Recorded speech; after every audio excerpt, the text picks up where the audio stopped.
Ciclo de potência gás diesel. Vamos fazer aqui um exercício sobre ciclo de potência gás diesel. A 98 kPa e 310 Kelvin inicia a compressão num ciclo diesel.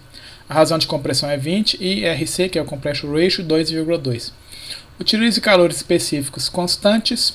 Determine a temperatura no final da compressão, pressão máxima, temperatura máxima, calor adicionado, trabalho líquido, rendimento e MAP. Calcular todos os parâmetros do ciclo. Bom, como é que a gente começa a resolver? Primeiro, lembrar das considerações que são feitas no ciclo diesel ideal. Fazer o diagrama pressão, volume, temperatura, entropia, mas o que eu vou considerar? Quantidade fixa de ar no interior do sistema pistão-cilindro, então não há processo de admissão nem exaustão, vai ser sempre ar, não é convertido em produto de combustão, é sempre gás ideal. Processo de combustão substituído por uma transferência de calor de uma fonte externa a pressão constante, diferente do ciclo Otto, que é volume constante. Processos internamente reversíveis, quais processos? Processo de compressão e o processo de expansão. E análise ar frio, vou considerar calores específicos constantes e avaliados à temperatura ambiente. Então, processo de compressão adiabática reversível, processo isoentrópico, eu tenho que o calor é zero, variação de energia interna. A transferência de calor é uma adição de calor à pressão constante, então eu tenho uma transferência de calor à pressão constante. Aqui eu vou ter a variação de entalpia, mas eu também tenho um trabalho de expansão, que vai ser calculado por menos P vezes a variação de volume. A expansão adiabática, então não tem o calor, vai ser calculado pela variação de energia interna, e uma transferência de calor a volume constante, que é a rejeição de calor. Se é volume constante e não tem o trabalho, eu vou ter um calor também calculado pela variação de energia interna. Então esse aqui é o meu diagrama pressão-volume, temperatura e entropia. De 1 a 2 e 3 a 4, isoentrópicos, posso usar as equações isoentrópicas. Então, uma vez que eu fiz isso, eu vou fazer minha tabela dos estados, listar todos os meus estados, a pressão, temperatura e volume, e preencher com os valores conhecidos. O que ele me deu lá do enunciado? Ele me deu a pressão inicial e a temperatura inicial, é isso que ele me deu. O resto eu vou calcular, mas ele me deu a taxa de compressão e me deu o compression ratio, que é a razão de compressão entre V3 e V2. Então vou calcular as propriedades restantes. Começar pelo ponto 1. O que me falta ali? Falta o volume. Eu posso usar a equação dos gases ideais. Pressão vezes volume é igual a R vezes a temperatura. O R, 287 joules por kg Kelvin, ou 0,287 kJ por kg Kelvin. A pressão, se eu estou usando o R em joules, eu vou usar a pressão em pascal. Se eu estiver usando em kilojoules, eu vou usar a pressão em kilopascal. Tomar cuidado para não dar esse erro de 10 ao cubo aqui na hora de fazer as contas. Sempre deixar em unidades consistentes. Então, equação dos gases ideais no ponto, eu tenho pressão e temperatura, eu consigo determinar o volume inicial.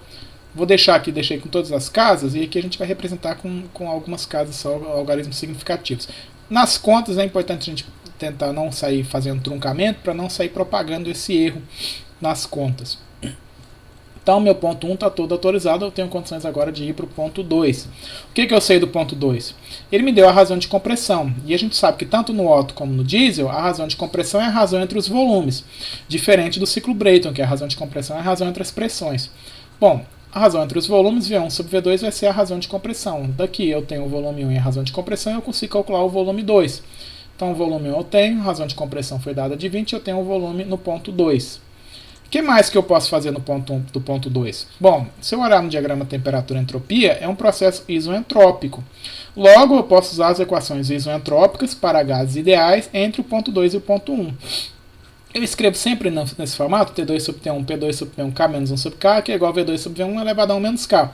E daqui a gente tem condições de manipular e levar as fórmulas e separar a unidade que nós queremos. Por exemplo, aqui eu quero a temperatura, no ponto 2. Eu posso deixar já essa razão aqui. Eu tenho, V2 eu já calculei, V1 eu tenho, o K é 1,4, eu tenho temperatura 1 e eu consigo obter a temperatura do ponto 2. E a pressão do ponto 2? Bom, eu posso usar tanto esse pedaço aqui da equação, quanto esse trecho aqui. Uma vez que eu tenho a temperatura 2 e T1, eu posso usar isso aqui, ou eu posso usar em relação à razão de compressão dos volumes. Então aqui eu fiz em relação à razão de compressão dos volumes, manipulo aqui, vou isolar a pressão, né? Passo o K multiplicando, esse K menos 1 dividindo.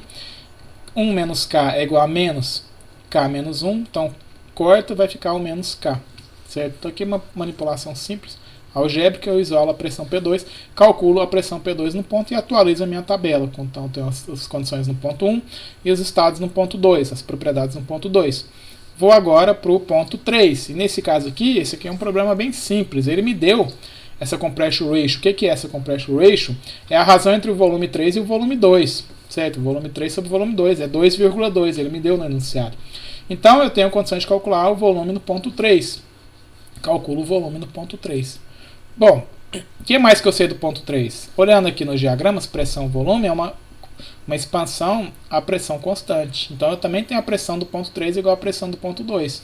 A pressão do ponto 3 é igual a pressão do ponto 2. Olha, se eu tenho um volume e já tenho a pressão, eu posso usar a equação dos gases ideais e achar a temperatura do ponto 3. Então, aqui uma substituição simples, eu acho a temperatura do ponto 3. Agora, eu também posso fazer de outra forma. Eu tenho que, da equação dos gases ideais, eu não tenho que pressão, volume é igual a R vezes a temperatura. Então, R, que é uma constante, vai ser igual a pressão, volume sobre temperatura. Ou seja, pressão, volume sobre temperatura é uma constante. Tem que ser esse valor, tem que ser igual ao R em qualquer ponto. E aí aqui eu posso aplicar isso entre o ponto 3 e o ponto 2. P3V3 sobre T3 igual a P2V2 sobre T2. Só que P3 é igual a P2, não é? Pressão 3 é igual a pressão 2. Aqui, ó, pressão 3 é igual a pressão 2.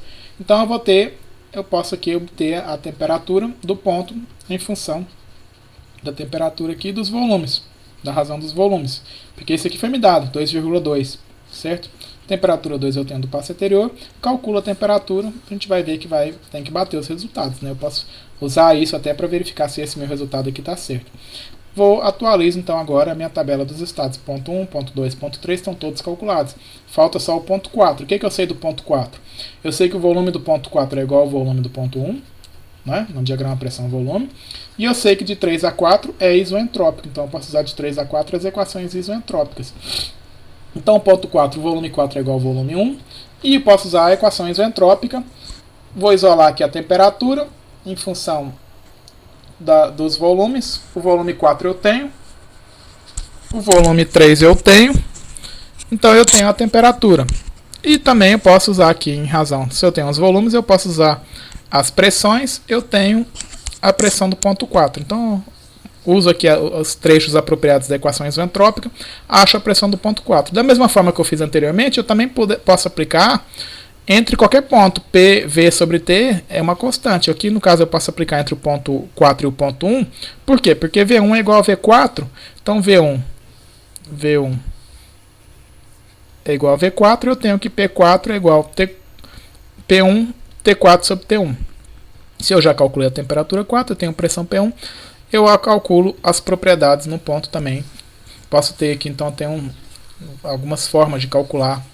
E atualizo toda a minha tabela dos estados. Então aqui eu tenho todos os meus estados calculados.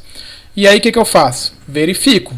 Pressão, volume sobre temperatura tem que ser igual ao R. Então eu verifico aqui se essas contas em cada uma das linhas está batendo o R aqui. A gente verifica que bateu, então é um bom indício que nossas contas estão certas. Agora eu vou fazer a tabela de calores e trabalhos. Processo 1 a 2. Compressão adiabática. Se é uma compressão adiabática, eu não tenho calor. E a gente viu que é uma variação de energia interna, é um sistema fechado. Variação de energia interna, CV T2 menos T1. Então eu calculo aqui CV T2 menos T1, sempre temperatura final menos inicial. Calculo o trabalho. Processo 2 a 3 é uma expansão a pressão constante. Bom, se é uma pressão constante, eu também tenho embutido aqui na adição de calor o trabalho. A quantidade de calor que eu adiciono não é só a quantidade de calor para aumentar a temperatura, aumentar a energia interna, mas também para realizar esse trabalho aqui. Então, aqui vai ser a variação de entalpia, CP T3 menos T2. Mas eu também tenho um trabalho de expansão que eu tenho que considerar aqui na minha coluna do trabalho, menos P vezes a variação de volume. Por quê? Por que menos P? Porque a gente escreve variação de energia é igual calor mais trabalho, certo? Isso me dá um trabalho de expansão barra compressão menos P vezes a variação de volume. Isso aqui está bem explicado na aula da primeira lei da termodinâmica. Então aqui a gente tem o trabalho no ponto 2 a 3 e ponto 3 a 4. Uma expansão adiabática. Se é adiabático, o calor é zero. E aqui, um sistema fechado, vai ser variação de energia interna, CV T4 menos T3. Então, eu calculo aqui a variação de energia interna. E de 4 a 1, uma rejeição de calor. Então, aqui eu tenho a adição de calor. Aqui, de 4 a 1 eu tenho a rejeição de calor, calor para a fonte fria. Esse aqui é o calor da fonte quente, certo? De 4 a 1 eu só tenho uma rejeição de calor a volume constante, portanto o trabalho é zero. CV T1 menos T4. Um calor negativo, então o calor positivo é um calor adicionado da vizinhança no sistema, aumenta a energia do meu sistema. Um calor negativo, um calor que meu sistema rejeita para a vizinhança, diminui a energia do meu sistema. Da mesma forma, o trabalho de compressão é um trabalho realizado da vizinhança no sistema, então aumenta a energia do meu sistema, por isso um trabalho positivo. E o trabalho de expansão é um trabalho que meu sistema está realizando, né? Meu fluido está realizando, fornecendo para a vizinhança, portanto é um trabalho negativo. Verifico aqui minhas colunas de calor e trabalho líquido, verifico que bateu a somatória, né? Para um ciclo, a definição de um ciclo é que o estado inicial é igual ao final, portanto, para um ciclo a variação de energia é zero, o que me dá que a somatória de calor mais trabalho tem que ser igual a zero, ou calor e trabalho em valores líquidos tem que ser igual a zero. O que eu usei aqui, pus aqui a tabela dos CPs e CVs, a gente está usando aqui 300, né, 1005 CP e 0,718 o CV. Quilojoules por quilograma Kelvin. 1.005, né, quilojoules por quilograma Kelvin e 0,718 quilojoules por quilograma Kelvin. Feito isso aqui, bateu, beleza, vou calcular o rendimento. O que é o rendimento? É o trabalho líquido pelo calor adicionado, certo? O trabalho líquido em módulo pelo calor adicionado dá um rendimento de 63%, 64%. E o MAP, a pressão efetiva média, é o trabalho líquido sobre volume deslocado. O que é o MAP? É eu transformar esse diagrama pressão-volume num diagrama com uma pressão constante. É como se eu estivesse transformando esse gráfico que eu tenho aqui em um gráfico quadradinho mais simples. Isso aqui, ó, essa área aqui vai me dar o trabalho líquido, certo? Entre os volumes deslocados, o volume do ponto morto inferior e o ponto morto superior, e uma pressão efetiva média, que é esse MAP aqui. Esse é o MAP, né? Esse é o MAP, essa pressão média, me dá essa área que é o trabalho líquido pelo volume deslocado. Então aqui eu acho uma pressão efetiva média em kPa. Nós já vimos que trabalho líquido específico, quilojoules por quilograma, dividido pelo volume específico, metros cúbicos por quilograma, vai ficar quilojoules por metro cúbico, que me dá a unidade de pressão, no caso aqui, kPa. Eu deixei aqui em unidades intensivas. Se eu tivesse a massa, eu poderia multiplicar pela massa e calcular o trabalho total em kJ, certo? Então aqui está calculado o problema do ciclo diesel simples. Vamos fazer depois um problema do ciclo diesel um pouquinho mais complicado, em que os alunos tendem a se enrolar quando a gente considera as propriedades geométricas do sistema pistão-cilindro, do deslocamento, para calcular a compression ratio, aquele RC, essa razão entre o volume 3 e o volume 2. Esse aqui é um procedimento bem simples, só para a gente poder treinar os estados, onde que a gente tem que tomar cuidado. Tomar cuidado que aqui é a variação de energia interna, de 1 a 2, de 2 a 3 é a variação da entalpia, mas eu também tenho o trabalho de expansão, que eu não posso esquecer de colocar ele aqui. De 3 a 4, variação de energia interna, de 4 a 1 também variação de energia interna. Então, variação de energia interna para gases ideais, CV vezes a variação de temperatura, e variação de entalpia, CP vezes variação de temperatura. Aqui que é uma possibilidade de erro aqui na hora de calcular do 2 a 3, esquecer de calcular como entalpia e esquecer de calcular o trabalho de expansão aqui.